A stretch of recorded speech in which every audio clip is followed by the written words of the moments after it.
자, 오늘은 민법 제14조의 2, 그 다음에 민법 제14조의 3, 특정 후견과 관련된 내용을 볼 거야.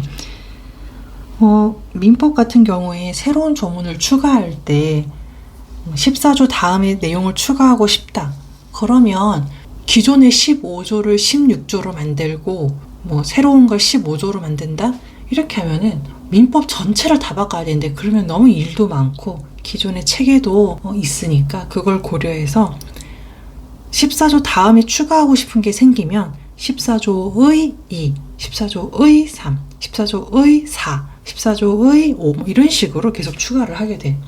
이런 형식이 되어 있는 민법들이 꽤 많아. 자, 그래서 이 내용에 대해서 한번 보자. 특정 후견. 특정 후견은 우리가 지금까지 봤던 성년 후견이나 한정 후견과는 좀 다르게 좀 독특해.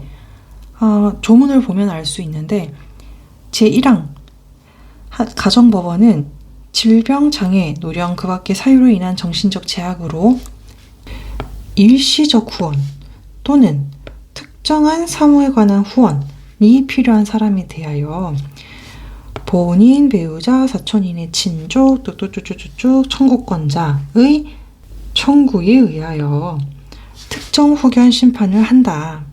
제2항 특정 후견은 본인의 의사에 반하여 할 수 없다. 제3항 특정 후견의 심판을 하는 경우에는 특정 후견의 기간 또는 사무의 범위를 정하여야 한다. 자, 이렇게 조문이 구성되어 있어. 3항에 보면 이 기간은 왜 나오는 거냐면 일시적 후원, 요것 때문에 기간이 나온 거고 특정한 사무에 관한 후원에서 이 사무의 범위를 정한다. 이것 때문에 요 단어가 나오게 된 거야. 일단 1항과 관련돼서 좀 자세하게 볼 건데 이걸 왜 자세하게 좀 볼까 하냐면 다른 거랑 좀 차이가 나서 그래. 자, 1항을 보자. 여기에는 사무를 처리할 능력 이런 말이 없어. 우리 성년 후견, 한정 후견 볼 때 사무를 처리할 능력이 지속적으로 결여된 사람 또는 사무를 처리할 능력이 부족한 사람 요건에 들어가 있었잖아. 근데 여기 요건에는 이 사무를 처리할 수 있는 능력이 있냐 없냐를 묻지 않아. 그럼 여기선 뭘 보냐? 그냥 일시적인 후원 또는 특정한 사무에 관한 후원이 필요한 사람, 그냥 필요할 때 이걸 한다는 뜻이야. 그래서 일시적이라는 거는 그 기간, 잠깐의 기간 동안에 도움을 받는다는 뜻일 거고 특정한 사무에 관한 후원이라는 거는 설정해 놓는 어떤 사무가 있겠지? 그 사무와 관련해서, 그 업무와 관련해서만 잠시 도움을 받는다는 뜻이야. 그래서 이렇게 특정 후견을 해야 되는 상황이 생기면 그때 특정 후견 심판을 한다. 그래서 당연히 이것 때문에 나오는 건 뭐냐면 기간이 종료되면 특정 후견도 당연히 종료돼. 또는 그 해당 사무가 종료되면 마찬가지로 특정 후견이 자연히 종료가 돼. 그래서 특별히 종료합니다라는 종료 심판이 없어. 이 조문이 없어. 필요하지 않으니까 조문이 없는 거야. 그리고 또 하나 독특한 건 뭐냐? 동의와 취소와 관한 내용이 없어. 그러니까 성년 후견이나 한정 후견 우리가 봤을 때 생각을 해보면 후견인한테 동의를 받아야 된다거나 그 다음에 동의 없이 행동을 하거나 했을 때 후견인이 취소할 수 있다거나 이런 규정들이 있었잖아. 그런데 특정 후견은 그런 게 없어. 왜냐면 이 사람은 그냥 원래 사무를 처리할 능력이 있는 사람이거든. 그리고 잠시 일시적이거나 아니면 특정 사무에 관한 도움을 받으면 되는 거지 모든 사무나 모든 기간 동안에 도움을 받아야 되는 사람이 아니야. 스스로 법률 행위가 가능한 사람이거든. 그래서 누구의 동의를 받아야 된다거나 아니면 누가 자신의 행동을 취소한다거나 이런 내용이 필요가 없는 거야. 특정 후견 심판을 한다 하더라도 스스로 법률 행위가 가능한 사람이야. 자, 그래서 특정 후견은 다른 후견과는 다르게 좀 독특한 성격을 가지고 있다. 우리 아까 얘기했던 건 뭐냐면 특정 후견은 자연히 종료되기 때문에 종료 심판이 없다 했었잖아. 그런데 종료 심판을 하게 되는 경우가 있어. 그게 뭐냐? 이런 심판 사이의 관계와 관련된 내용인데, 일단 이 조문이 있거든. 조문이 글로 보면은 이게 똑같은 말, 비슷한 말 계속 하는 것 같아가지고 헷갈리는데, 이걸 약간 도식화해서 한번 보자. 자, A라는 사람이 있어. 이 A라는 사람이 원래 한정후견을 받은 사람이야. 한정후견이라는 건 우리 봤지?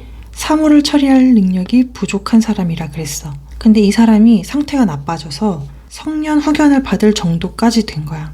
이랬을 때 성년후견을 받게 되면 기존에 한정후견이 필요해, 안 해? 이 한정후견이 필요하지가 않은 거야.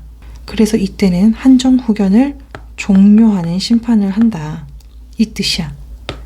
이 마찬가지로 특정 후견을 받은 A가 있어. 이 특정 후견을 받은 A는 원래 상태가 괜찮았어. 근데 성년 후견을 받을 정도로 상태가 나빠진 거야. 그러면 이 A라는 사람을 위해서 성년 후견 개시 신청을 하지? 개시 심판을 하게 되지? 그랬을 때 기존의 특정 후견이 필요해? 이게 필요하지 않지? 앞으로는 성년 후견 때문에 이 후견인, 이 사람이 이제 대리의사잖아. 그러니까 이 특정 후견이 이제 필요하지가 않아. 그렇기 때문에 이때는 특정 후견은 종료한다라는 종료 심판을 하게 된다라는 거야. 우리 앞에 봤을 때 이 특정 후견은 종료 심판이 없다고 아까 얘기를 했었어. 그치? 근데 특수하게도 이렇게 특정 후견이 종료 심판을 하게 되는 경우가 생긴다. 자, 그러면은 나머지도 볼까? 나머지도 사실 별거 없어. 비슷해. 자, A라는 사람이, 맨날 A라고 하지? B라는 사람이 성년 후견을 받은 사람이야. 피성년 후견인이지. 그런데 이 사람이 상태가 호전돼서 한정 후견을 받아야 되는 상황이 되는 거야. 그러면 이 한정 후견을 받게 된다면 기존의 성년 후견이 필요해? 필요하지 않아. 그래서 이게 필요하지 않으니까 이거를 종료하는 심판을 한다. 마찬가지로 C라는 사람이 특정 후견을 받았어. 그런데 상태가 안 좋아져서 한정 후견을 받게 되는 거야. 그랬을 때 기존의 특정 후견이 필요해? 이것도 필요하지 않다. 그렇기 때문에 이때도 종료하는 심판을 하게 된다. 이 내용이야. 자, 그럼 한번 정리해 볼까? 내용 자체가 어려워 보이지만 어렵지 않았어. 그치? 우리 오늘 봤던 거는 특정 후견에 대해서 봤다. 특정 후견은 성년 후견이나 한정 후견과는 다른 독특한 내용이었다. 그래서 일시적으로 기간이나 어떤 한정된 업무와 관련돼서만 도움을 받는 사람이었다. 특별히 뭐 취소나 동의라는 내용도 조문에 없었다. 그리고 추가적으로 우리가 각각의 후견 내용들을 봤었는데 그거에 대한 관계, 즉 어떨 때 또 종료하게 되는지도 우리가 봤었다. 보니까 별거 없었지? 그럼 오늘도 수고했고 끝!